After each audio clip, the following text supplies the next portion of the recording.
Sometimes people say things like, I believe in him, I believe in her, that she's going to make money. Now, someone who is not financially responsible and financially productive before you get married will most likely not be financially productive when you get married. Statistically, it has been said that most marriages, right, end up in divorce courts basically because of money-related issues. Let me tell you this: the lack of financial resources can drain you and destroy the romance and the emotion and the feeling, the affection you have towards each other.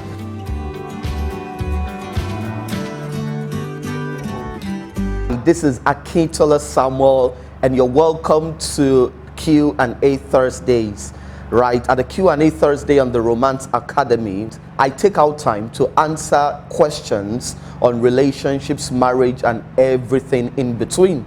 Some of these questions have been asked recently, some have been asked in time past, virtually, and oftentimes at the live, workshop of the Romance Academy. And I strongly believe creating time out to answer these questions, right, publicly will also, give a form of insight to every other person who has this question in their heart, but they don't know who to ask. And probably you also have questions in your heart about marriage, about relationships, and everything that has to do with relationships and marriage. Feel free to send me a message, right? Check in the comment section below. You'll find my contacts there, right? You can send in your questions, send it via WhatsApp. You can send it to me on Instagram or Facebook, and I'll definitely answer your question. So today I'm going to be answering the question that someone asked recently. And the question is this: what role does money play in marriage? What role does money play in marriage? This is a very good question. I remember growing up, one of the things I had a lot, and if you grew up in a denominational setting, especially in an orthodox setting, I strongly believe you must also have had the statement. And the statement is that, when you want to get married, you must marry by faith or marry on faith, as it were. And people just believed years back that if you want to get married, the most important thing is your trust and your faith in God. While I do not downplay on the fact that faith is required, I came across the scripture years later in James 4, right, in the book of James, when James the apostle said, faith without works is dead. That simply means that if you truly are saying that you should marry by faith, what you're actually saying is that you should have a job or a source of income, as it were. You see, you need to understand that we live on an economic planet. Nothing happens on our planet, right, without finances. There are a couple of things you need to look at or consider when you are thinking of the role that money is going to play in your marriage.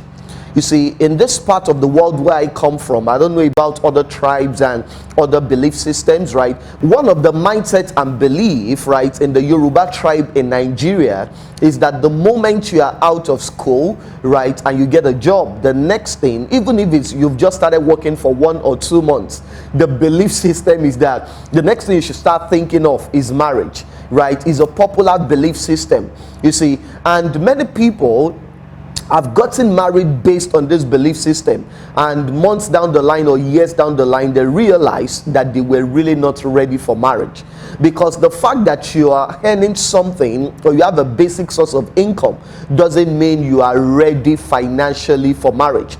And you see, you need to understand that marriage is a capital project.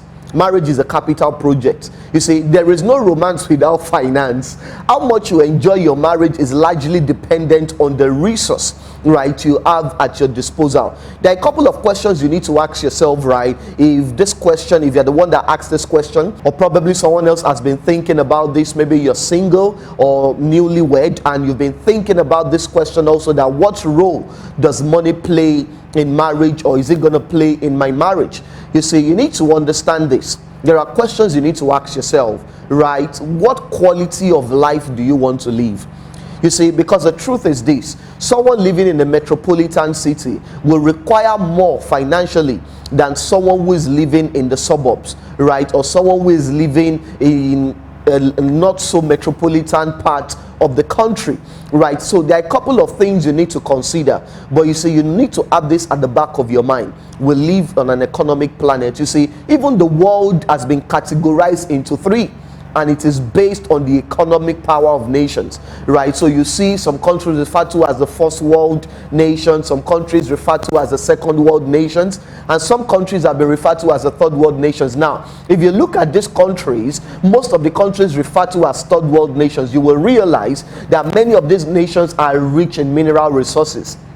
Right, I learned that, you know, is it uranium or thereabout? I can't remember if I'm correct with that name, right? But it said that it's that critical part, right, of material, raw material or mineral resource that is used for the batteries, right, of our mobile devices. And you see, there is a larger deposit of it, or maybe the only deposit of it is found in Africa, maybe Uganda thereabout. I'm not sure about the country, right? So if I'm wrong, just, you know, forgive me for that. But you see, even though this resource is in Africa, there is no African country, right, or most African countries are referred to as third world nations, even though African countries, right, are the richest when it comes to mineral resources. So it's not a function of potential in marriage, it's a function of what have you been able to, you know, produce, what are you capable of producing. Because sometimes people say things like, you know, I believe in him, I believe in her, that she's going to make money. Now, someone who is not financially responsible and financially productive before you get married will most likely not be financially productive when you get married, especially when the person has gotten to a marriageable age and the person is an adult, the person you want to get married to.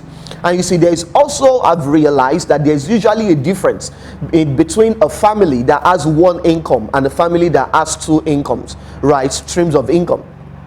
Except if one of the, you know, parties involved in the relationship or in the marriage is mega super rich, right? But in most cases, the difference is always there when two incomes, right? When a family has two incomes, than if it's largely dependent on just one source of income. Statistically, it has been said that most marriages, right, end up in divorce courts basically because of money related issues.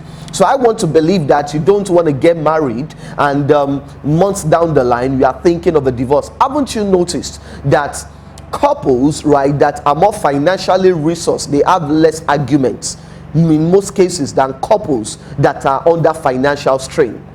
You see, let me tell you this. Let me just give this practical example.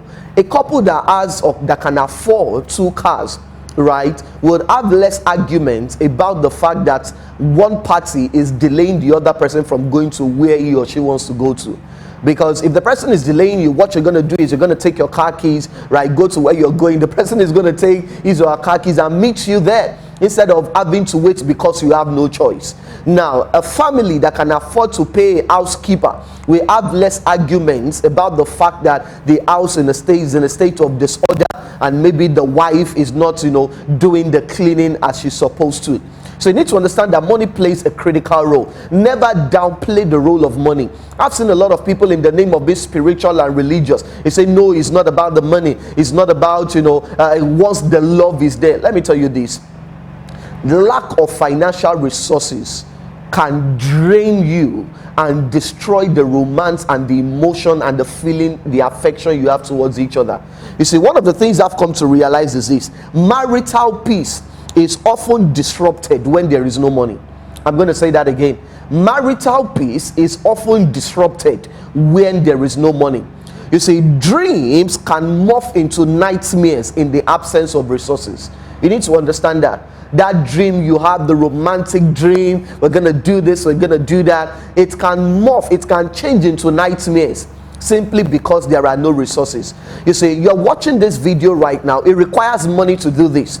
Right, the platform on YouTube, right, and any other platform you're watching this on might be free, but the camera costed money, the light costed money, this chair costed money, the mic costed money, the clothes I'm wearing cost money, right? So you need to understand we live on an economic planet, right? And so if people have been telling you money doesn't really matter in marriage, please don't drink that Kool-Aid. it's nothing but a pile of bologna, right?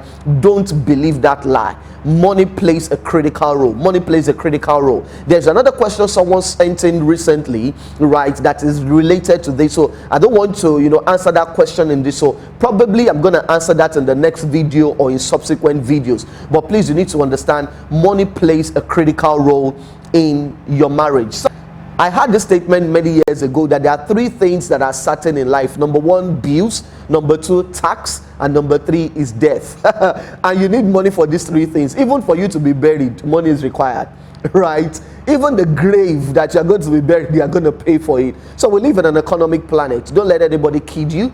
Don't let anybody deceive you. You need money in marriage, right? So I believe I've answered your question. If you have any other question, you can send it in, right? In the comment section, you can check my contact details there, or you can write a question in the comment right below, and you can be sure if I don't answer immediately, I'll definitely get to your question. If you've not subscribed to this channel, do that right now. Click on subscribe and turn on the notification. Another thing I want you to do is I want you to click on that thumbs up icon, right? When you do that, more people, right, will be able to see this video. If you found this insightful, if you found it value adding, kindly do those 3 things. Subscribe to the channel if you haven't, right? Turn on notifications so when you get our daily videos, or when the daily videos are uploaded, right, you're going to get a notification. And also click on that thumbs up icon, right, so that other people will be able to see these videos and also benefit from it. All right, so enjoy the rest of your day and enjoy the rest of your week.